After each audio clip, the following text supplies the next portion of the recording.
This is CBS News America Decides Campaign 2026 Summertime Edition. I'm Major Garrett in Washington. Good evening, everyone. There are 5 primary elections today: Michigan, Kansas, Missouri, Washington, and Virginia. You see them on the map right there. But there's one big reason we're here and with you tonight. I'm sure you've heard about it. The Senate Democratic primary in Michigan. Now, it's a must-win for Democrats if they're going to have any shot at gaining control of the Senate in the November midterms. Why? Well, because Michigan is a Democratic seat held by Garrett Peters, but he's not seeking re-election. This race has become a bit of a Rorschach test on the very future of the Democratic Party. It pits a progressive, Abdul El-Sayed, against a kind of more establishment, comparatively more moderate House Representative Haley Stevens. The winner will face Republican Mike Rogers, who this evening is running unopposed. Now, polls just closed in Michigan. They closed in certain parts of the states at 8 p.m. Eastern. We're already seeing some of the vote total. You can see right now what can only be described as a commanding lead for Abdul El-Sayed, who is a former public health official in the Detroit area. That vote total keeps shifting. You see Haley Stevens picking up a little bit there. Senior White House and political correspondent Ed O'Keefe is with the Abdul El-Sayed campaign in Detroit and leads us off tonight. Ed. Major, good evening from the Majestic Theater in downtown Detroit. The political director of the United Auto Workers Union has just taken the stage to kick off the evening's festivities now that the polls have closed.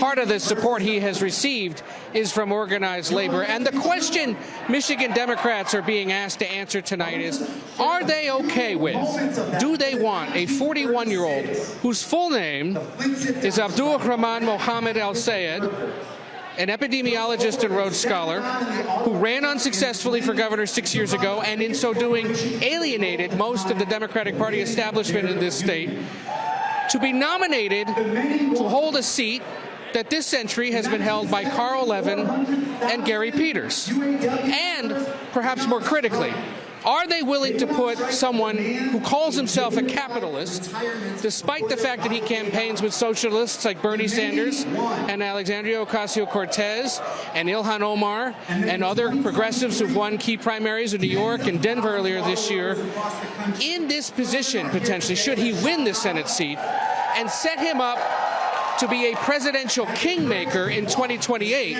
when Michigan becomes one of the early primary states for Democrats as they pick their next presidential nominee, putting this battleground state earliest it's ever been in the primary process because it successfully argued that big battleground states should help pick nominees earlier in the process. That's the question they're being asked to answer, and so far tonight the results suggest the answer is yes, they're okay with that. He's doing well in places like Grand Rapids and Ann Arbor, where Bernie Sanders has done well in the past. We'll talk about that tonight. But we will be up late because Detroit counts slowly.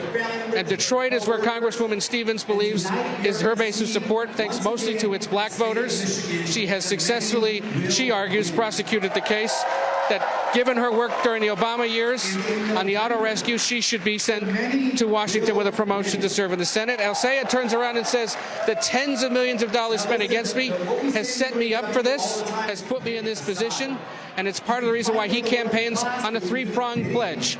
Money out of politics, money in your pocket, Medicare for all. Repeats it relentlessly day after day. It's on his campaign literature. He says it in interviews and in speeches. And it looks like that's what Democrats, at least given these initial results, are hoping to send to the Senate. Major?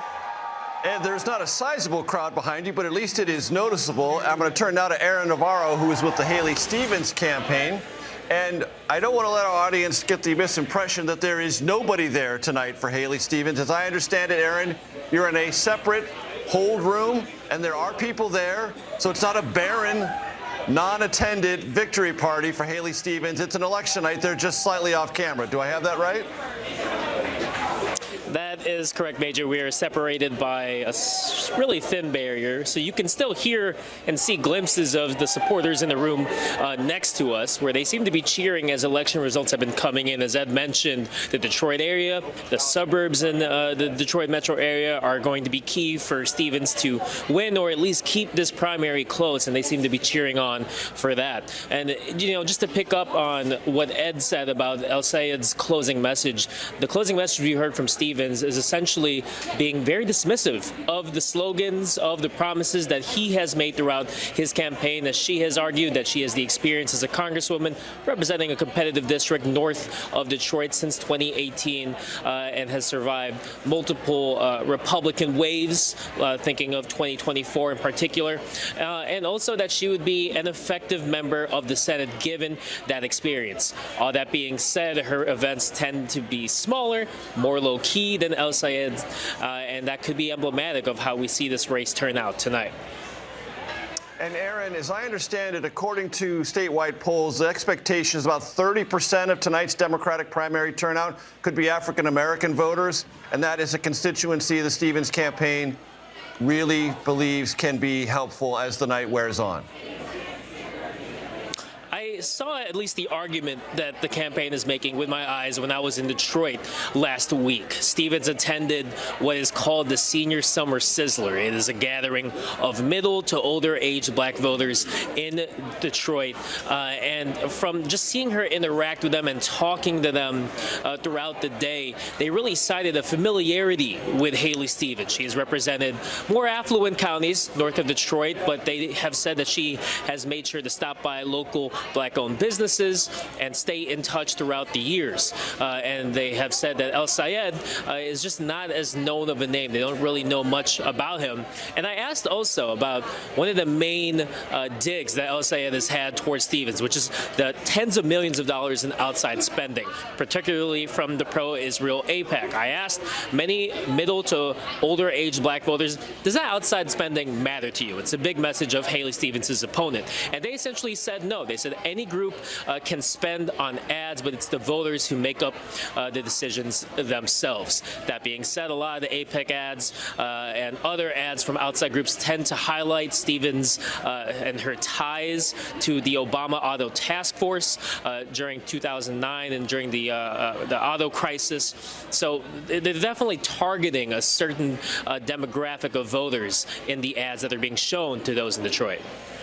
And this is why we send intrepid reporters like Aaron Navarro out in the field so you, ladies and gentlemen, can learn about events such as the Senior Summer Sizzler and what effect it may or may not have on tonight's results. Speaking of those results, let's dive into the data with CBS News Elections and Surveys Director, your friend in mind, Anthony Salvanto. Anthony, what are you seeing? Hey there. So right off the top, Major, we characterize this now as leaning towards El-Sayed. Now, he's got more votes. So I know you're going to say, okay, Ant, there's your firm grasp of the obvious again, right? But here, let me unpack this for you. Because the first part of this is some of this vote was cast in advance. It was cast by mail. And when you look at the voters who did that, a very large number of them were older, 65 plus. Why is that important? Because that's your kind of core Democratic constituency. And the El-Sayed campaign was going to say, no, they think they can turn out younger voters. Well, watch this. If I break this down where we are right now, the early vote is actually a little bit better for El-Sayed. That will probably disappoint the Stevens campaign. Now, if I then show you what I'm seeing now on day of, that is in fact showing up so far, which is that on the day of, there's a lot of voters. We suspect there are a lot of younger voters actually turning out. This goes to another larger argument, Major, which is when the Democrats talk about what kind of candidate they think can win in November, the argument from the progressives is they're going to have to speak to and target a lot more of those younger voters because this is your Senate map, Michigan, a true toss-up on it. And I will add this just for a little bit of context. If I take you back to 2024, you look at how much worse Kamala Harris did with younger voters compared to 2020. That's why it's such an important constituency, and that's why this dynamic right now is where it is, Major. Anthony, before I let you go, in the next half hour to 45 minutes, where are you going to be looking at on that map of Michigan to give us a trajectory? Well, you're going to see a lot of people talk about Wayne County. That is Detroit.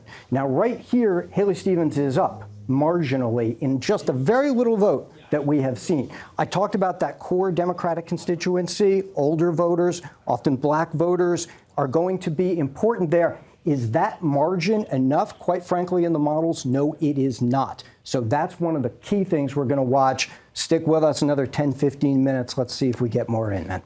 That is why we have Abdul El-Sayed at this moment. Congressional correspondent Caitlin Huey-Burns joins me here at the table. Caitlin, great to see you. Early thoughts as we see the numbers roll in. Well, we've been talking about this Michigan race as a kind of a test for the future of the Democratic Party. But I also, and of course, we've seen this play out on the coast. This will be the first test in a battleground state, a state that President Trump won last time around. But I think it's also going to be a test of the voter sentiment within the Democratic Party and why. And I've been on the campaign trail a lot this cycle already.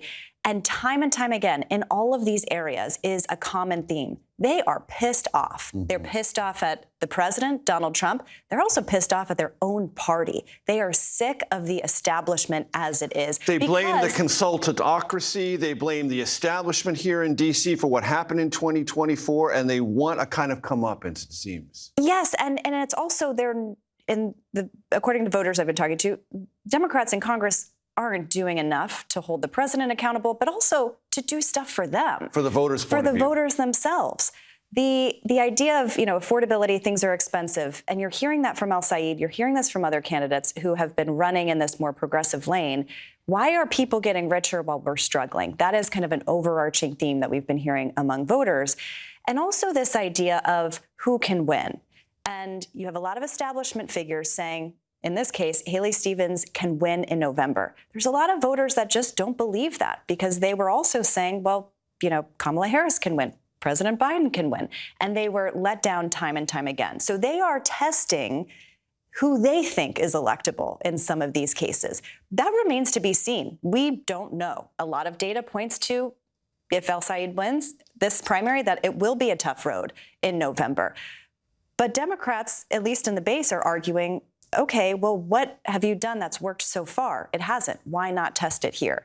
So I think it really speaks to this anti-establishment fervor in the base, but it's a little more nuanced than that. And it's going to be concentrated and tested in a place like Michigan. So Abdul El-Sayed is not a member of the Democratic Socialists of America. He describes himself as a proud progressive. But he also said, look, I ran in 2018. I did not succeed.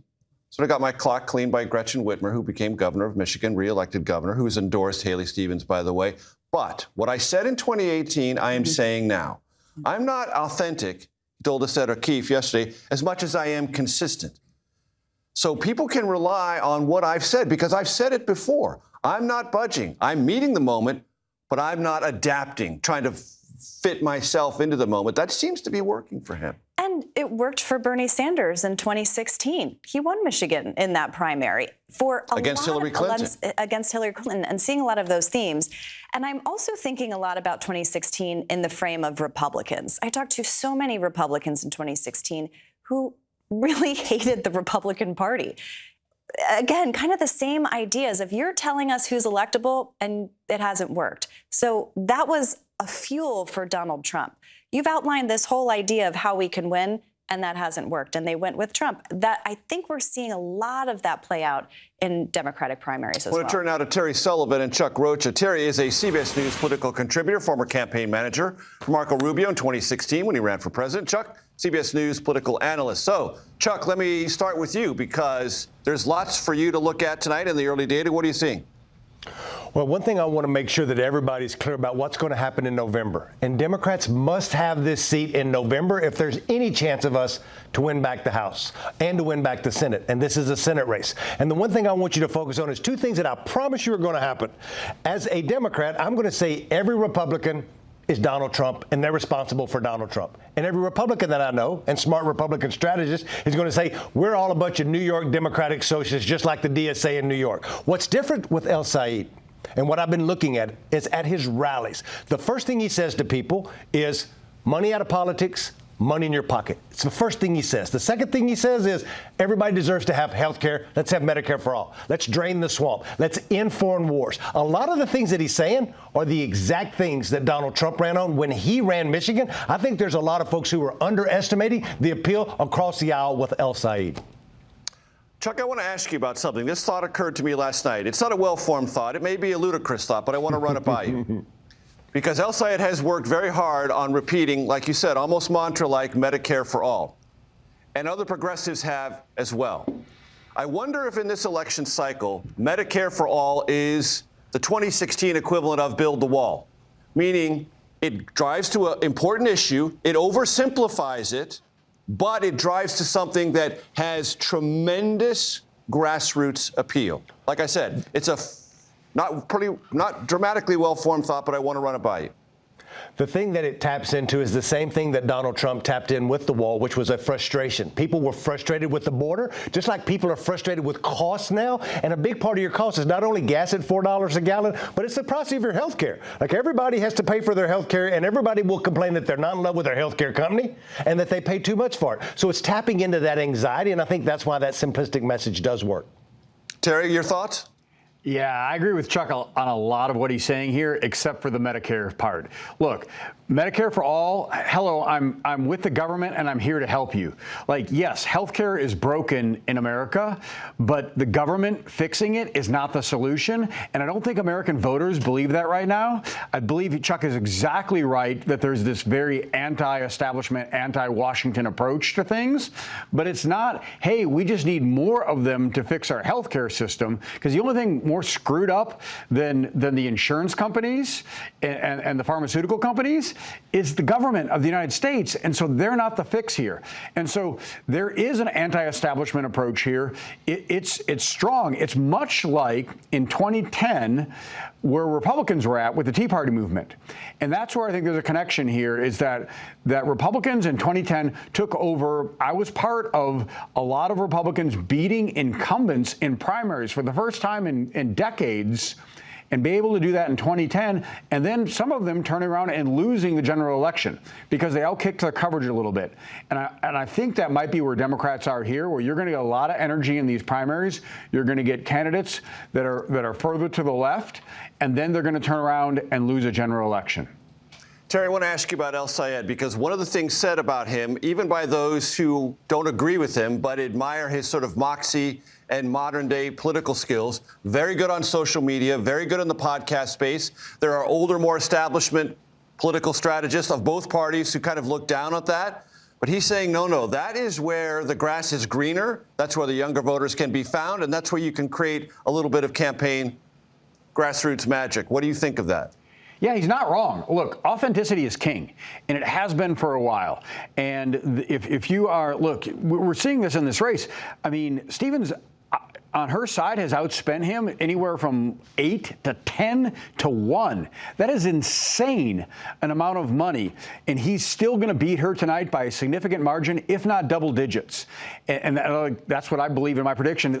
But like, the reality is because he's coming across as authentic. He seems legitimate. He's not playing the game to the pollsters or trying to placate certain different demographic groups. He's just speaking his mind, and it's not dissimilar than how Donald Trump won in 2016. Terry Sullivan's laid down a prediction. Quick reminder, Anthony Salvanto just has this as a lean El-Sayed race at the moment. Ahead, we'll look at the state of the economy in Michigan and its larger impact on the midterms. That's next. You're watching CBS News, America Decides, Campaign 2026. We'll be right back, I promise.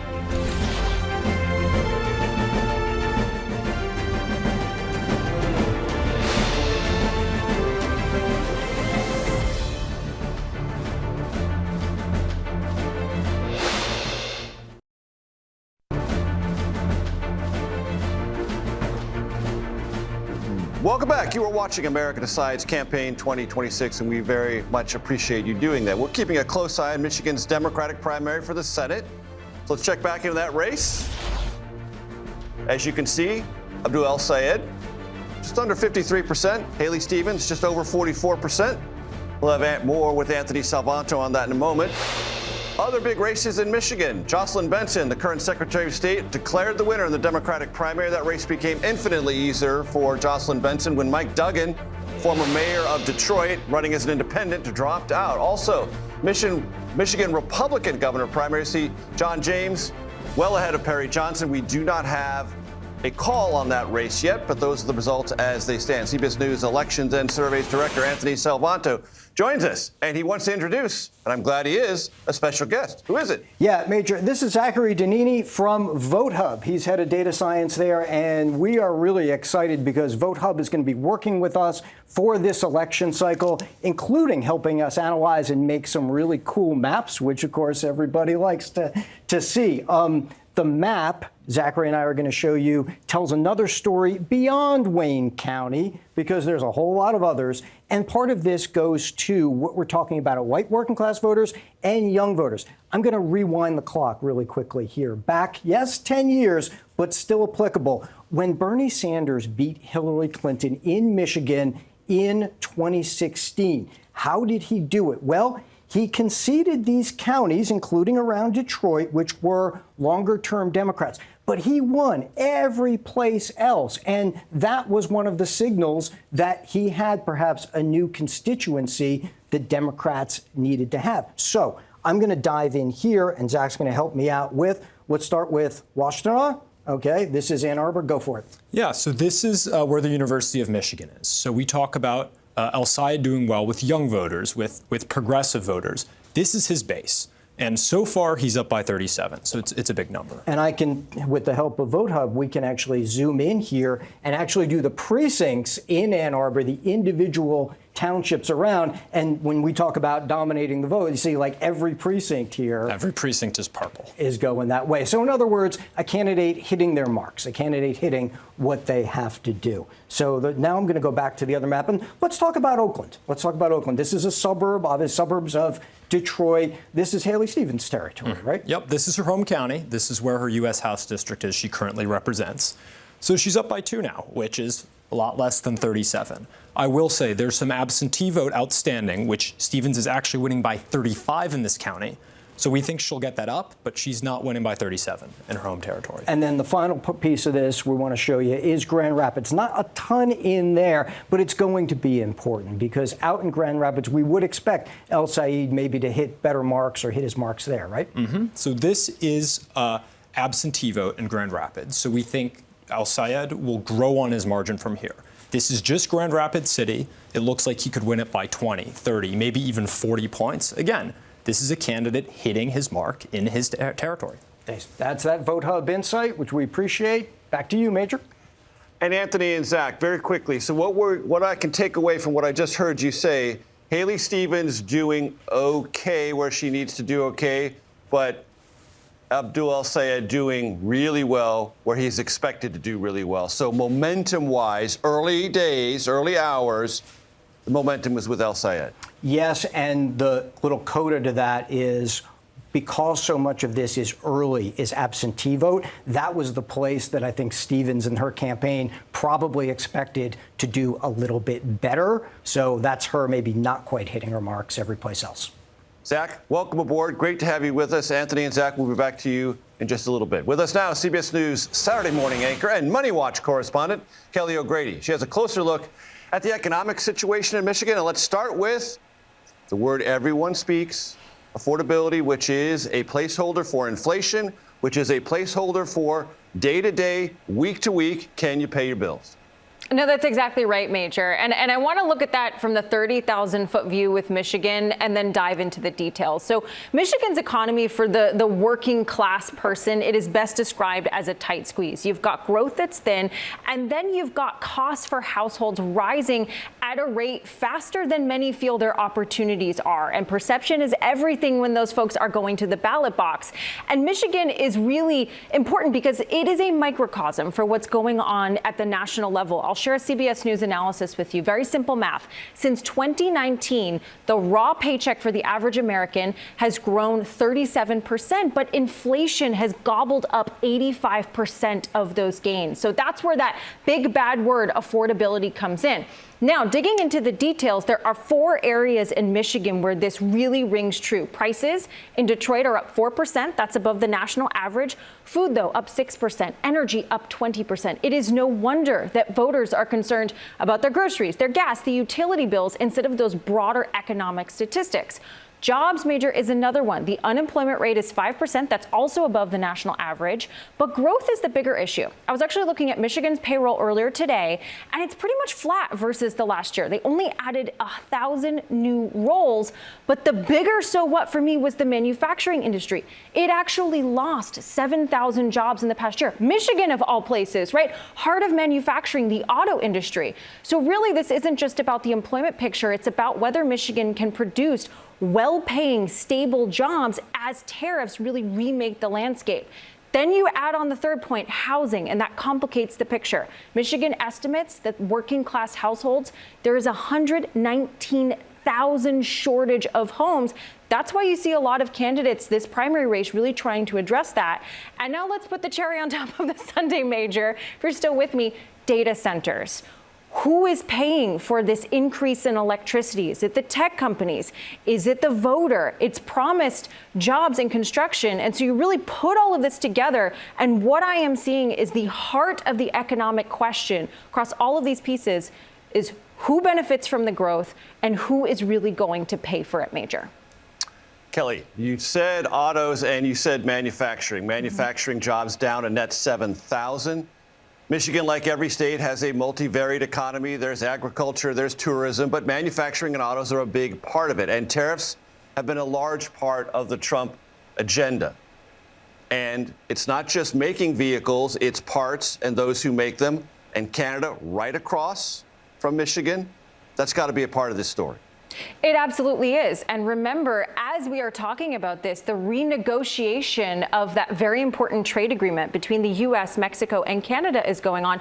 And the auto industry is at the heart of it. So I think a lot of voters, they heard in Michigan how tariffs were going to help their industry. They were going to bring manufacturing jobs back. They also heard from the auto companies themselves how this was going to be really difficult for the supply chain. Because to your point, you get parts, you get aluminum, you get steel from places outside of the United States.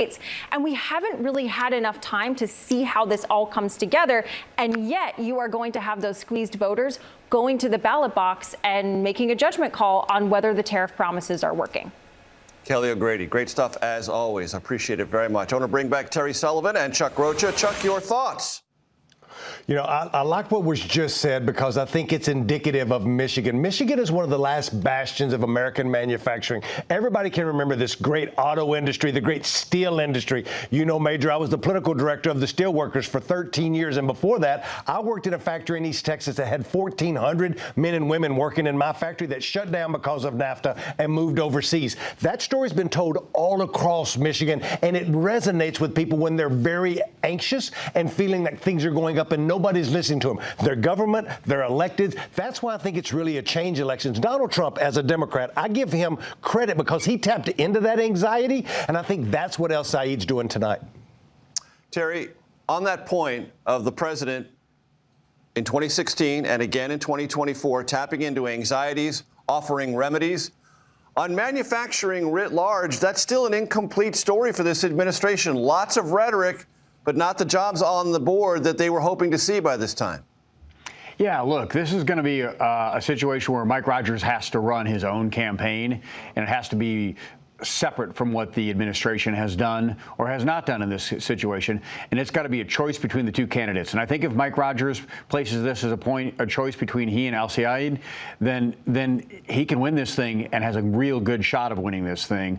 I think if it becomes a referendum on the presidency because of the trade issues, because of some of that other stuff, it becomes tougher for Rogers to do. But I do think this is a very winnable. And look, let's remember that at the end of the day, this is a Democrat seat that we're talking about in this election environment about a Republican picking up and having a good shot. That is a huge gain for Republicans. We control the Senate by 3 seats, 53 seats in the Senate right now. So this is the fact that this is in play is a huge problem for Democrats. They need to take this and then go pick off another 3 Republican Senate seats. So Republicans are in a good place in Michigan in this race. And Terry, before we go to break, I just want to bore in on something you said, because I think it's going to be important if Republicans are going to be successful this difficult midterm election cycle to define the race as much as they can on their terms, their comparative candidate-to-candidate terms, and try to figure out a way, and it won't be easy, to stay out of the Trump shadow. Yeah, well, that's every single election, off-cycle election since the beginning of time. A president in his midterms, his first midterms, never does well for his party. And so the party has to put some distance there. And the question is, will Donald Trump allow that distance? That's an important thing. But it's what every President Obama lost seats in his midterm elections, and so no matter how popular you are, it's an issue. And so the fact that Republicans are putting a Democrat seat in play is a huge deal. Terry Sullivan, appreciate it very much. Chuck Rocher, we'll be back to you, I promise you. Coming up, we will check back in with the king. Wow, the king. I didn't know. Wow, I thought he was like the sort of prince of maps, but the king of maps, Anthony Salvato, and Zach. Our new guy, Zach, you just met him. You're watching CBS News, America Decides, Campaign 2026. Stay with us.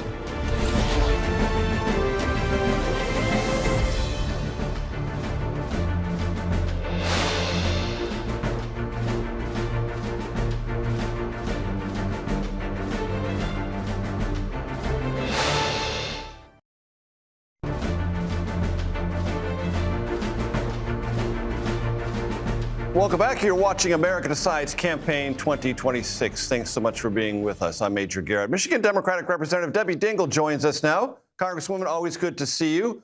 You know Michigan voters very, very well. We have no calls to make, as you know, but we have trajectories, both in the Senate Democratic primary and in Democratic primaries in the 7th Congressional District and the 13th District, where progressives in all three places seem to be doing well. What does that mean to you? So, first of all, I hate labels, Major. It's good to see you after what's been a long day and is going to be a long night. And I think each of those races that you're talking about can be analyzed from a different perspective. When you talk about the Senate seat, first of all, we are waiting for a lot of numbers in the metro Detroit area. So we got to be careful. The only poll that matters is the poll on election night, and we've got to see those numbers.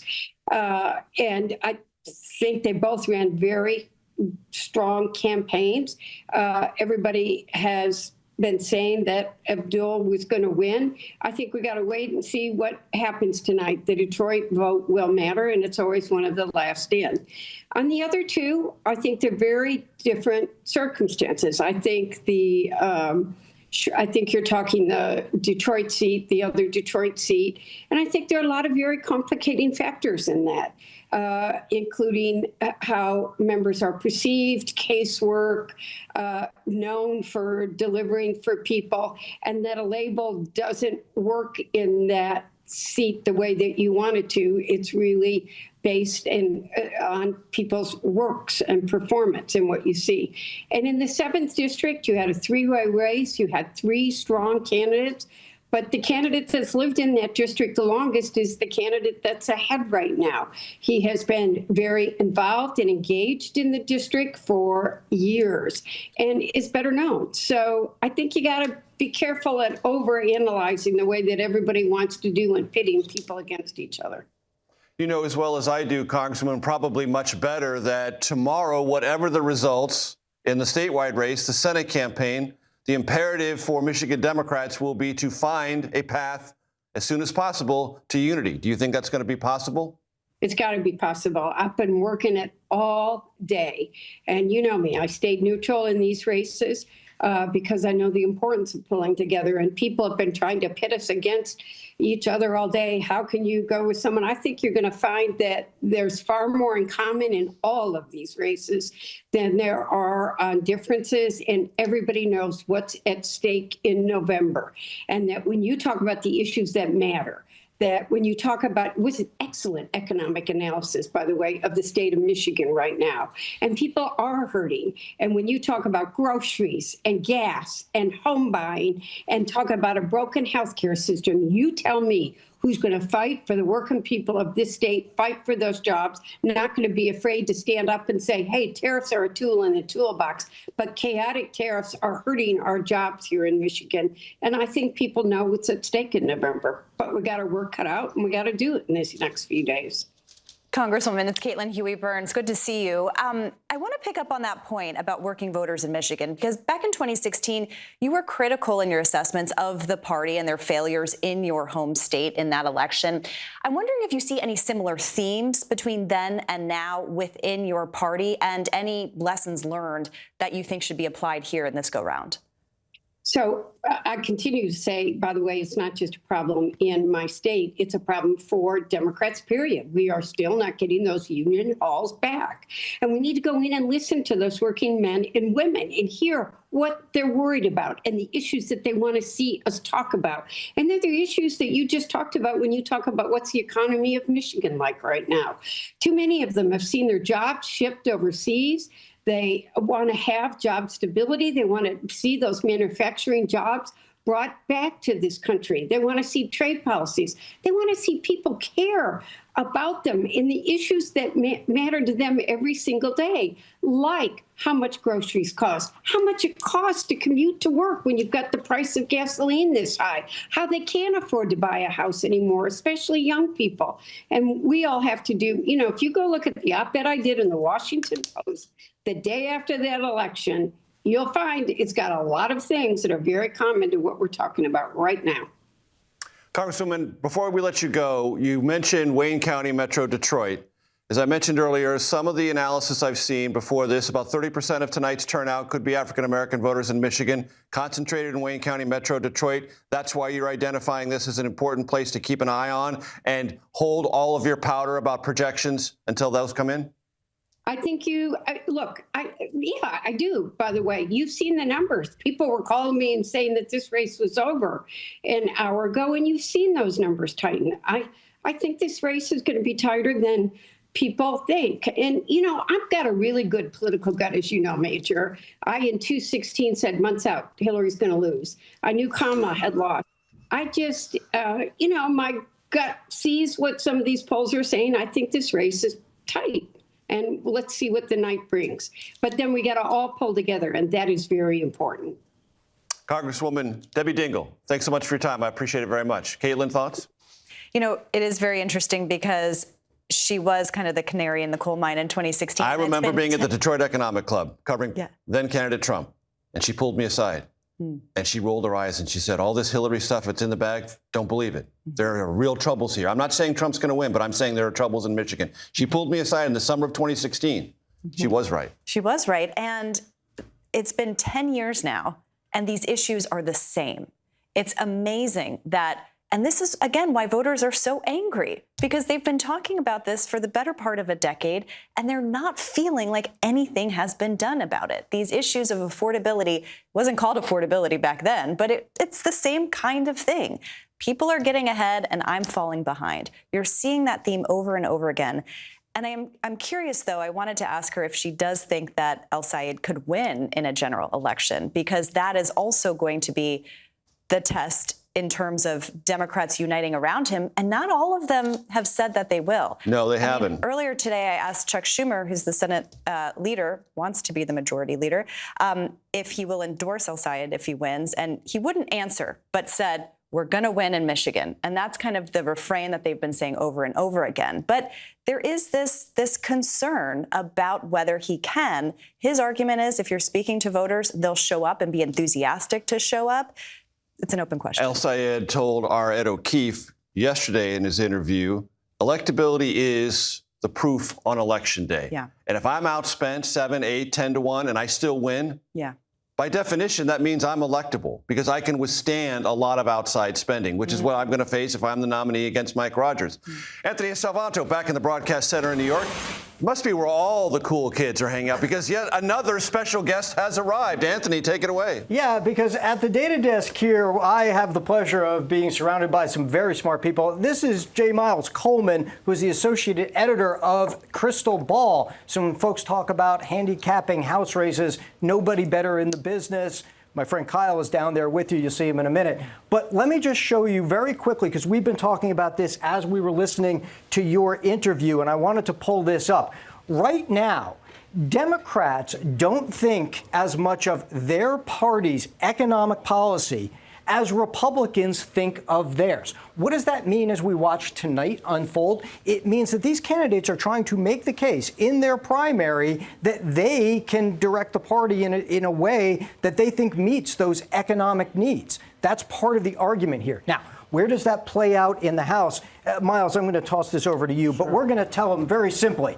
Michigan matters because it's got a few House races that are up for grabs, and there aren't many toss-ups this year. Why is that? Yeah, so there are a couple of reasons. One of the weird things about this election is we have a lot of mid-decade redistricting. So that's not usually done at this time. The effect of that is that's taken some of those toss-up races, moved them to one side or the other. The other thing is, to make a quick comparison, when Democrats were in this position in 2018, trying to win back the House in a Trump midterm, they had something like 24 Republicans who were in districts that Hillary Clinton won in 2016.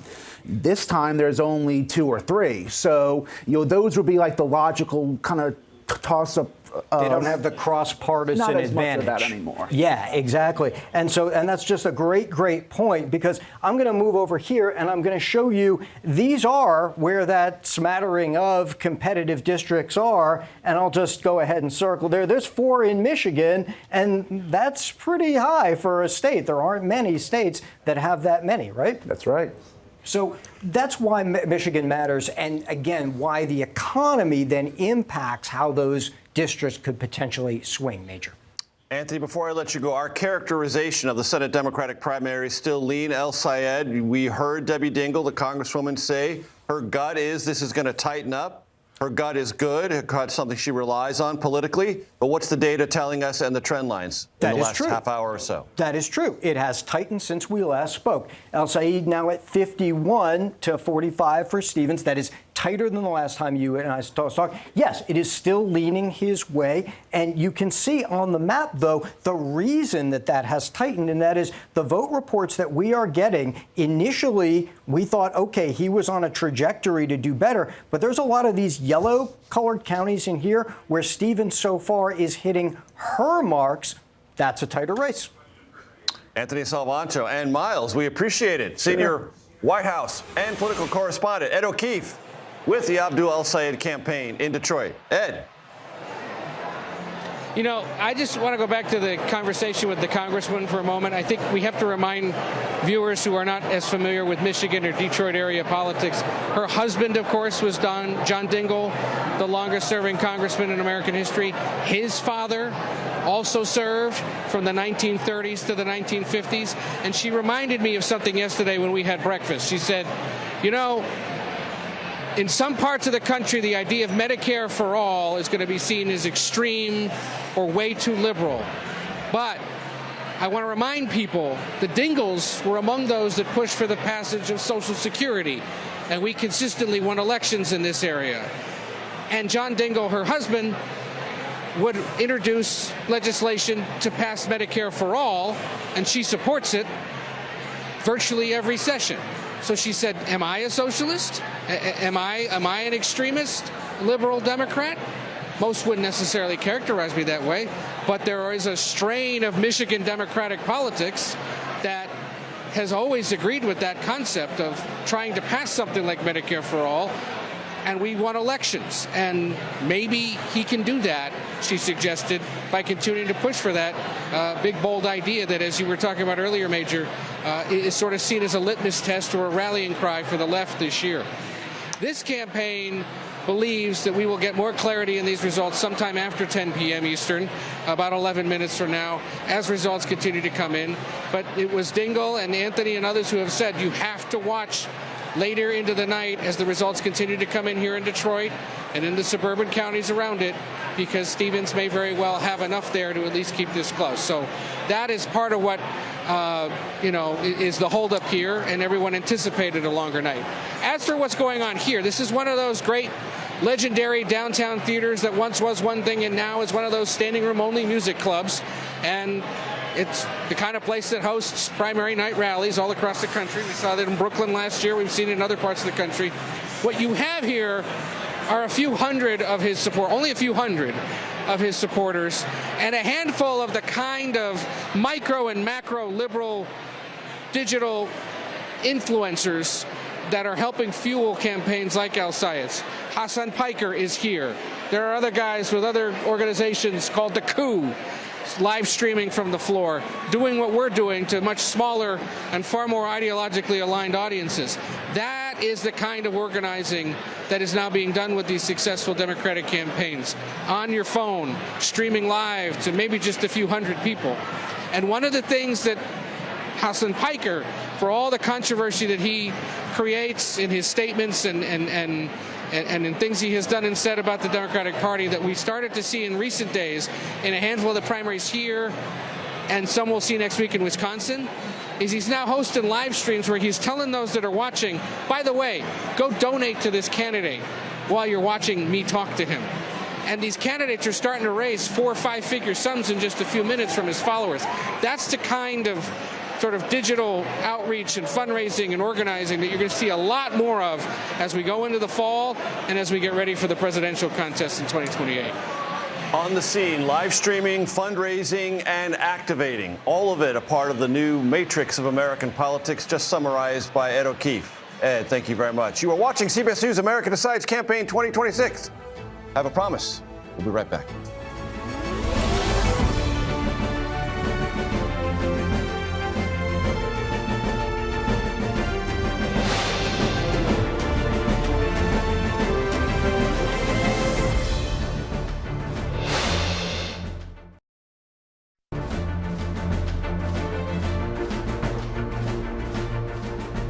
Welcome back. Make no mistake, there are cool kids here at the desk in D.C. One of them is Kyle Kondik. He's managing editor of Sabato's Crystal Ball and a member of our data desk team. Kyle, what are you seeing tonight? It looks like the Michigan Senate primary is not quite over with yet. Abdul El-Sayed was a big favorite going in tonight. Seems like things have gotten a little tighter. Stay tuned, I think. And Michigan just takes forever to count its votes, too. So we may be at this for a while. Not to suggest there's anything wrong. They just have a process. That's exactly right. In Detroit. Exactly. That is... that goes through a process. Right. It's visible. It's live streamed. Everyone can watch it, but it takes a while. That's right. Yeah, I wasn't saying there's anything wrong with the vote count. It's just that, it can just takes a long time. Yes, people jump absolutely. to conclusions. And to your point, there was one poll out of 4 that showed Haley Stevens ahead of Abdul El-Sayed, 3 showing him ahead. And all 3 of the ones had him ahead were 8 to double digits, 8 points or double digits.